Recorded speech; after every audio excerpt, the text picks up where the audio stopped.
Okay, so we're here today with Sam Barratt. Thanks for giving up your time to have a chat with us, Sam, and a bit of a catch up. You've been training today. What was the spirit like in the camp? Obviously, a disappointing result last time out. How are the boys? How are the boys at the moment? Yeah, I think everyone was disappointed with the result. I feel like it was kind of one of those games that we wanted to get the 3 points and keep kicking off the playoffs. But yeah, no, spirit's good. We know that we just need to turn it around. It's been really good at training all season, really. So yeah, I think everyone's enjoying it, and I think we're starting to really believe that if we play the way we know we can, playoffs are reachable. So yeah, we're all aiming for that. Good to hear. On a personal level, Sam, carried an injury recently. Yeah. Can you give us a bit of an update on that? Will you be able to play a part in the Easter matches, do you think? Yeah, definitely. I think last 2 games I'll come on for 20-25 minutes. So yeah, I was definitely going to be available for the Easter games. Wherever I start, that's up to the gaffer. But yeah, being eased back in a little bit because it was a little bit of like a nasty niggle that was picked up from a tackling training. Bit frustrating, but these things happen in football. Injuries are part of the game, so you just got to get on with it and get back as quick as you can. Good. Okay, we're looking forward to those Easter matches. Just casting our mind back a little bit, I guess. You were in quite incredible goal scoring form back in the autumn. Can you put your finger on why you started so well after all that time out? Was it a surprise to you how well you started? I think kind of where the season curtailed early because of COVID, I've done a lot over that break before coming back into pre-season. And I was in at Southend training full time for about 3 weeks before I came in at Maidenhead. So potentially that gave me a nice head start. And yeah, I just wanted to come back in, and I've been it had been a tough couple of years for me. And I just wanted to come back in and kind of prove myself again and prove it to myself that I could pick up where I kind of left off, really. And yeah, I just wanted to go out there and play as well as I could, and I'm really enjoying my football.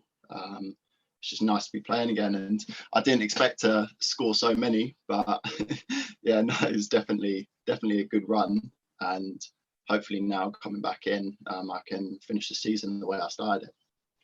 Yeah, that's good to hear, Sam. Just going back then to that time, what were the reasons behind your decision to come back to us at Maidenhead?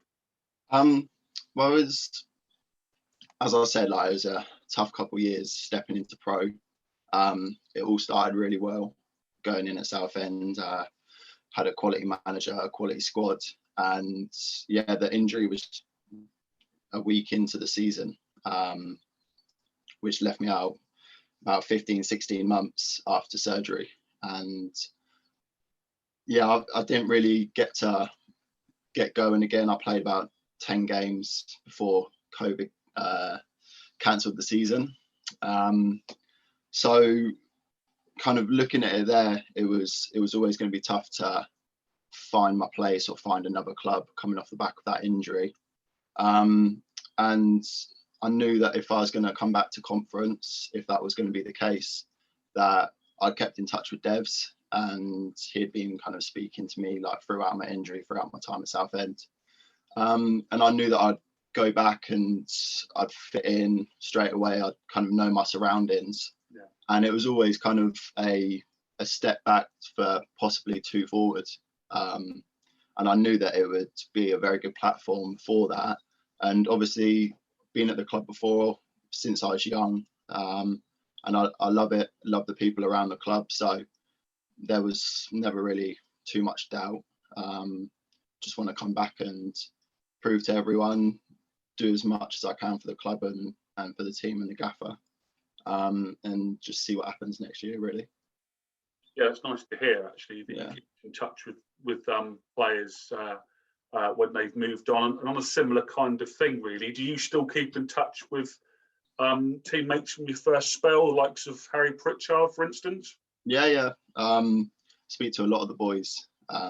So yeah, still very close with Harry, actually, as you mentioned him. So yeah, I had a good friendship with him. Speak all the time. Speak to Mark C, quite a few of the boys. Saw Mark C and Pence at the game the other day, which was nice. Yeah, it's good to see him. Yeah. But yeah, it was a really close knit bunch, really. That year we won the title. So yeah, speak to James Mully all the time. A lot of the boys from that era, those kind of 2 years across that and the first year into conference.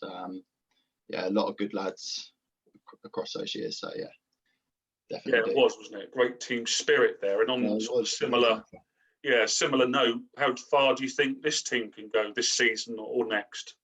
Yeah, no, obviously we had a rocky start, but when you're bringing in 7-8 new signings, it's always going to take a little time to gel. And I think we turned the corner at Wrexham and kind of kept that run going.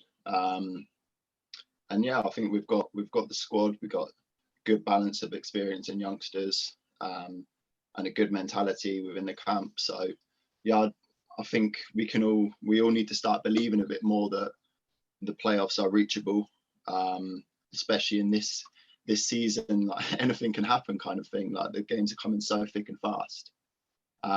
So yeah, we just got to keep believing, taking each game as it comes, playing the way we know that we can get results. And yeah, I don't see why we can't aim as high as that.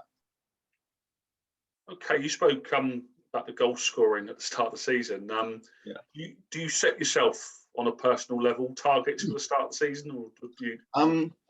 I normally do. I kind of, where everything was quite quick turnaround.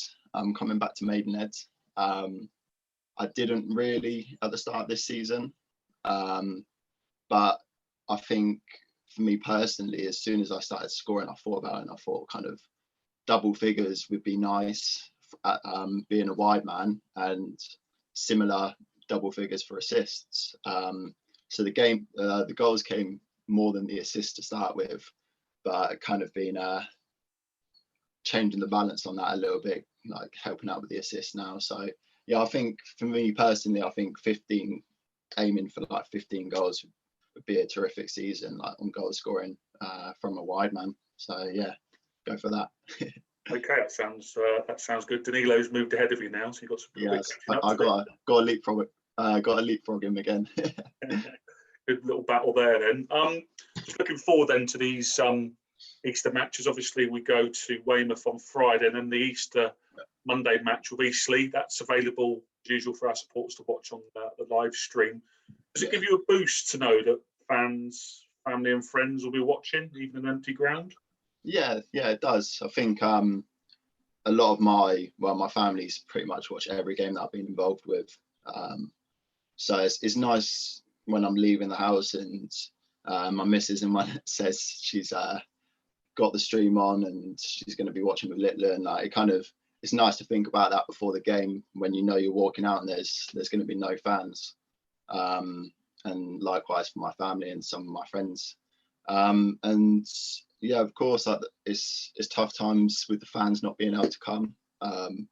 It's not nice for us. It's not nice for them. Like, we just want it back to normal as soon as possible.